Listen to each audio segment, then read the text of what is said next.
Thank you Manjunath. ಚಂದ್ರ, ತಮ್ಮೆಲ್ಲ ಇನ್ಫಾರ್ಮೇಶನ್ಗೆ. ಸಾವಿನಲ್ಲೂ ಪುನೀತ್ ರಾಜ್ಕುಮಾರ್ ಸಾರ್ಥಕತೆ ಮೆರೆದಿದ್ರು. ಅಪ್ಪು ನಿಧನದ ಬಳಿಕ ಅವರ ನೇತ್ರದಾನ ಮಾಡಲಾಗಿತ್ತು. ಇದೀಗ ನೇತ್ರದಾನಿಗಳ ಸಂಖ್ಯೆ ಹೆಚ್ಚಳವಾಗಿದೆ. ಹೆಚ್ಚು ಸಂಖ್ಯೆಯಲ್ಲಿ ನೇತ್ರದಾನಕ್ಕೆ ನೋಂದಣಿ ಮಾಡಿಸಿಕೊಳ್ತಾ ಇದ್ದಾರೆ ಅಭಿಮಾನಿಗಳು. ಅಪ್ಪು ಸ್ಫೂರ್ತಿಯಿಂದಾಗಿ ನೇತ್ರದಾನದ ಬಗ್ಗೆ ಅರಿವನ್ನ ಮೂಡಿಸಲಾಗ್ತಾ ಇದೆ. ಅಪ್ಪು ಸಾವಿನ ಬಳಿಕ 50% ನೇತ್ರದಾನ ಸಂಖ್ಯೆ ಹೆಚ್ಚಳವಾಗಿದೆ. ಡಾಕ್ಟರ್ ರಾಜ್ ನೇತ್ರ ಕೇಂದ್ರದಲ್ಲಿ ನೋಂದಣಿ ಮಾಡಿಸಿಕೊಳ್ತಾ ಇರುವವರ ಸಂಖ್ಯೆ ಹೆಚ್ಚಳವಾಗಿದೆ. ಸೊ ಅಪ್ಪು ಅವರು ತಮ್ಮ ನಿಧನದ ಬಳಿಕ ಅವರ ಕಣ್ಣುಗಳನ್ನ ಏನ್ ದಾನ ಮಾಡಿದ್ರು, ಇದರಿಂದ ಹೆಚ್ಚೆಚ್ಚು ಸ್ಫೂರ್ತಿಗೊಳಗಾಗಿರುವಂತಹ ಅವರ ಅಭಿಮಾನಿಗಳು ನಾವು ಕೂಡ ನೇತ್ರದಾನಕ್ಕೆ ನೋಂದಣಿ ಮಾಡಿಸ್ಕೊಳ್ತೀವಿ ಅಂತ ಇದೀಗ ಮುಂದೆ ಬಂದಿದ್ದಾರೆ.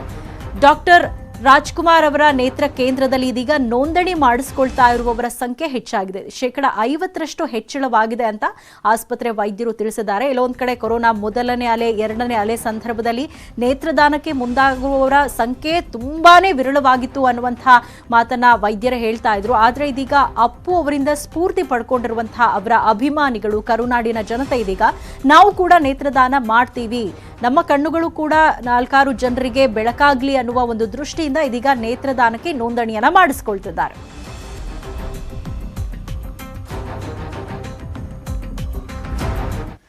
ಪವರ್ ಸ್ಟಾರ್ ಪುನೀತ್ ಬಾಲ್ಯದ ಗೆಳೆಯ ಕುಳ್ಳ ನಾಗರಾಜ್ ನೆನಪಿನ ಬುತ್ತಿ ಬಿಚ್ಚಿಟ್ಟಿದ್ದಾರೆ. ಅಪ್ಪುಗೆ ಬಾಲ್ಯದಲ್ಲಿ ಈಜ್ ಕಲಿಸಿದ್ದು, ಬೈಸಿಕಲ್ ಹೊಡೆಯೋದನ್ನ ಕಲಿಸಿದ್ದು ಚಡ್ಡಿ ದೋಸ್ತ್ ಕುಳ್ಳ ನಾಗರಾಜ್. ಬಾಲ್ಯದಲ್ಲಿ ಪುನೀತ್ ಗಾಜನೂರಿಗೆ ಹೋದಾಗ್ಲೆಲ್ಲ ಕುಳ್ಳ ನಾಗರಾಜ್ ಜೊತೆ ಆಟವಾಡ್ತಿದ್ರಂತೆ. ಸದ್ಯ ಈ ಕುಳ್ಳ ನಾಗರಾಜ್ ಗುಂಡ್ಲುಪೇಟೆಯಲ್ಲಿ ಟೆಂಪೋ ಚಾಲಕರಾಗಿದ್ದಾರೆ. ಗೆಳೆಯ ನಾಗರಾಜ್ಗೆ ಟೆಂಪೋ ಕೊಡಿಸೋದಾಗಿ ಹೇಳಿದ್ರಂತೆ. ಟೆಂಪೋ ಖರೀದಿಗೆ 18 ಲಕ್ಷ ರೂಪಾಯಿ ಕೊಟೇಶನ್ ಕಳುಹಿಸಿದ್ರಂತೆ. ಅಕ್ಟೋಬರ್ 30ಕ್ಕೆ ಗಾಜನೂರಿಗೆ ಬರುವುದಾಗಿ ಹೇಳಿದ್ರಂತೆ. ನಾಟಿ ಕೋಳಿ ಸಾಂಬಾರ್, ರಾಗಿ ಮುದ್ದೆ ಮಾಡಿಸಬೇಕು ಅಂತ ಹೇಳಿದ್ರಂತೆ. ಆದರೆ ಗಾಜನೂರಿಗೆ ಬರದೆ ಬಾರದ ಲೋಕಕ್ಕೆ ಪಯಣ ಬೆಳೆಸಿದ್ದಾರೆ ಅಪ್ಪು.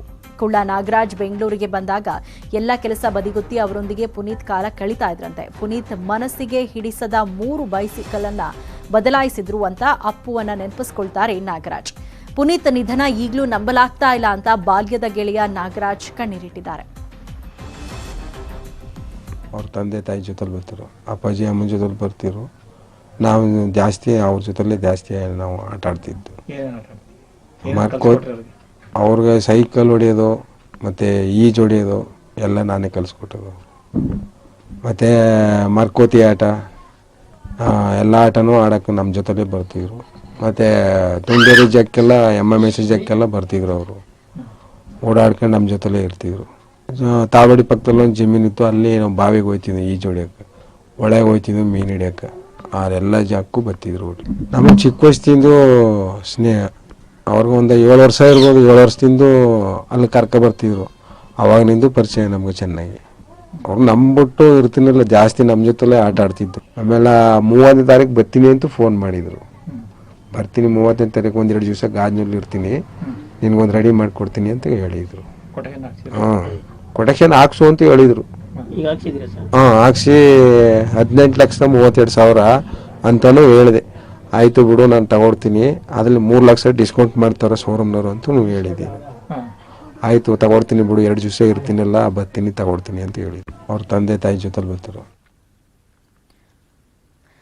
ಬೆಂಗಳೂರಿನಲ್ಲಿ ಡ್ರೋನ್ ಮೂಲಕ ಕೋವಿಡ್ ಲಸಿಕೆ ಸಾಗಣೆ